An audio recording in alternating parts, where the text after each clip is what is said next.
ছুটির দিনে ব্যাঙ্গালোরে বিজি লাইফ থেকে বেরিয়ে পড়লাম ভীষণ সুন্দর একটা জায়গার উদ্দেশ্যে, যেখানে পৌঁছাতে গেলে যে রাস্তাটা দিয়ে যাচ্ছি সেটা অসম্ভব সুন্দর। চতুর্দিকে খালি সবুজের সমারোহ, আর রাস্তাটা ভীষণ স্মুথ। যারা ড্রাইভ করবেন তাদের জন্য তো একদম পারফেক্ট। আর ওয়েদারটা তো আজকে অসম্ভব ভালো ছিল, এত হাওয়া দিচ্ছে যে আমাদের এসিও চালাতে হয়নি, একদম জানলা কাঁচ খুলে দিয়ে আমরা হাইওয়ে দিয়ে চালিয়ে নিয়ে যাচ্ছি। তো দুদিকে ভীষণ সুন্দর জঙ্গল পড়ে। এই জায়গাটায় যেতে আমরা একটা ফরেস্ট ক্রস করব, যেখানে হয়তো দেখা মিললেও মিলতে পারে হাতি বা বাইসন বা ছোট ছোট ডিয়ার্স, কিন্তু আজকে আমাদের তেমন কোনো লাক ছিল না, তো আমরা কিছুই দেখতে পাইনি। কিন্তু রাস্তাটা, এই ট্র্যাভেলটা আমরা ভীষণ এনজয় করেছি। এই যেতে গিয়ে আমরা কিছু কিছু গ্রাম, ছোট ছোট গ্রাম পেরিয়েছি, গ্রামের লাইফও দেখতে পেয়েছি, যেন কোথাও একটা যেন সময়টা থমকে আছে। আর এটাই এত ভালো লাগছিল সত্যি বলতে।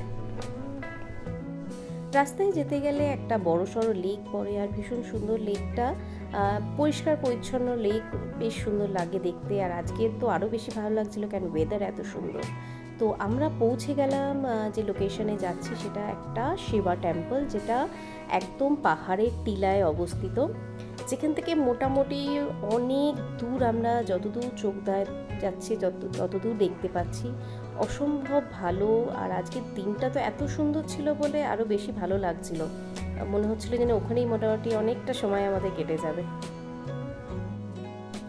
প্রায় 1 ঘন্টার মতন জায়গাটাতে বসেছিলাম। ওয়েদারটা ভালো ছিল বলে, রোদও ছিল না বলে, প্রচুর হাওয়া দিচ্ছিল, আর অদ্ভুত একটা শান্তি ছিল।